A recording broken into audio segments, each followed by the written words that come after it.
એ બહુ સિનિયર છે, ભાજપના અગ્રણી, ભારતીય જનતા પાર્ટીના પ્રમુખ રહી ચૂક્યા છે, મંત્રી, 2 વાર ધારાસભ્ય, અને એમના અગાઉ તો મુખ્યમંત્રી પણ કહી ગયા કે વડોદરામાં વિકાસ વડોદરા પાછળ છે.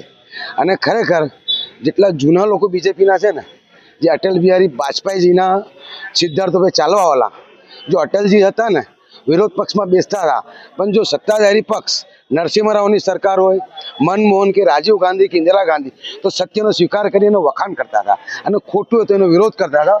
લાખાવાલાજીએ જે કીધું છે એ સત્યનો સ્વીકાર કરેલો છે. એમના સ્ટેટમેન્ટને હું આવકારું છું કે છેલ્લા 5 વર્ષમાં જે થયું એ સત્ય હકીકત કીધેલી છે. દંડક તો એવું કે છે એમને મીડિયામાં બાઇટ આપવાનો કોઈ અધિકારી નથી, કોઈ નેતા બોલે ભાજપનો મીડિયા સામે તો ભાજપના પેટમાં દુખે છે. હવે જો એમના આંતરિક પક્ષનો મામલો છે, પક્ષનું ડિસિપ્લિન હોય, પણ જે સત્ય હકીકત હતી, એક ઉદારવાદી નેતા છે, હંમેશા સત્ય બોલવું. જો હું હમણાં કોંગ્રેસમાં છું, પણ ભારતીય જનતા પાર્ટીના લોકો સારું કામ કરતા હોય તો મારે ખરેખર એના વખાણ કરવા જોઈએ. અને હું જ્યારે કાઉન્સિલર હતો તો હાઉસમાં સારા કામના વખાણ કરતો હતો અને ખોટા કામનો વિરોધ કરતો હતો. હંમેશા લોકશાહીમાં જો વિરોધ પક્ષ હોવો જોઈએ અને સત્યનો સ્વીકાર કરવો જોઈએ.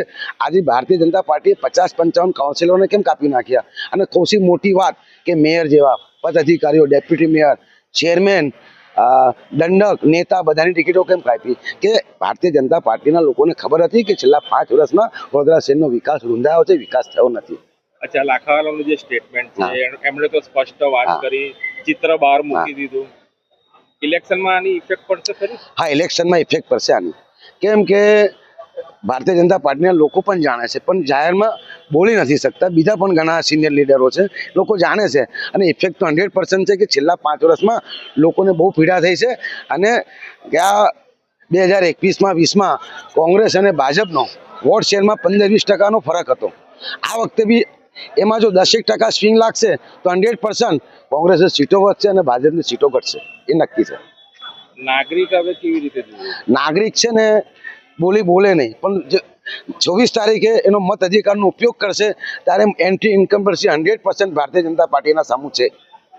નાગરિક એક તરફ વિકાસ જોઈ રહી છે, એક તરફ 5 વર્ષના જે વિનાશ વડોદરાનો જોઈ છે. હવે લાગે છે કોંગ્રેસની સીટો વધશે? 100% વધશે, 100% વધશે. કે લોકોને બહુ પીડા થઈ છે. ચોખ્ખું પાણી પીવા નથી મળ્યું, પૂરના અંદર 72 કલાક સુધી પૂરના પાણી નથી ઓસરા, કરોડો રૂપિયા વિશ્વામંત્રી પાછળ ખર્ચીને પણ કોઈ રિઝલ્ટ નથી મળ્યું.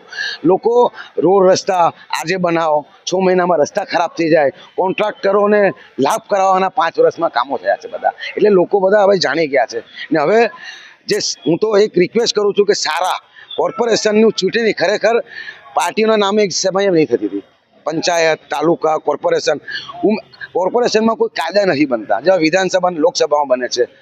કોર્પોરેશનમાં ઉમેદવાર સારો હોય, પબ્લિક પ્રજા વચ્ચે રહે, ઈમાનદાર હોય, પ્રજાના પ્રશ્નો હંમેશા ઉઠાવે, એવાને જ મત આપવો જોઈએ. ભાજપના નવા ચહેરા છે, સાઈડ જેવા. આ તો છેલ્લા 15 વર્ષથી નવા ચહેરા. આના પહેલા 42 નવા ચહેરા લેલા, એના પહેલા 45 લાવેલા. એટલે નવા આવે, પાછા નવા પણ એવું કરે, ભ્રષ્ટાચાર કરે, પાછા બીજા આવે. એમની પદ્ધતિ છે.